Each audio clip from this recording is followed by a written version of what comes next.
Δείξατε τον τίτλο, μιλάει σοκ για εντιμότητας, λέει δικαιοσύνης και δημοκρατίας. Δικαιοσύνης και δημοκρατίας. Και τα τρία πάρα πολύ σημαντικά στην πολιτική, στο διάλογο, στην κοινωνία. Προφανώς δεν το συζητάμε. Από την άλλη δεν βλέπω να λέει τίποτα για σοκ προόδου. Για σοκ περαιτέρω βελτίωσης των εισοδημάτων του Έλληνα. Για βελτίωση της καθημερινότητας του Έλληνα. Τον κύριο Τσίπρα δεν πρέπει να τον φοβόμαστε και δεν τον φοβόμαστε γιατί τον έχουμε κερδίσει ως παράταξη και ο Πρωθυπουργός, ο Κυριάκος Μητσοτάκης, αν θέλετε, γιατί πάντοτε τα δίπολα υπάρχουν και σε επίπεδο προσώπων. Δεν τον φοβόμαστε, αλλά η προσωπική μου γνώμη είναι ότι θα πρέπει να τον σεβόμαστε ως αντίπαλο.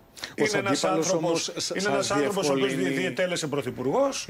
Μας έρχεται, και το έχω πει, είναι και λίγο πονηρός ο τρόπος με τον οποίο έρχεται. Δηλαδή δεν μας έρχεται αντισυστημικά. Δεν παίζει το χαρτί το οποίο έπαιξε το 2015. Δεν υπάρχουν τα δεδομένα. Μας έρχεται από τη Λεμόντ, μας έρχεται από το Χάρβαρντ, από τη Σορβόνη.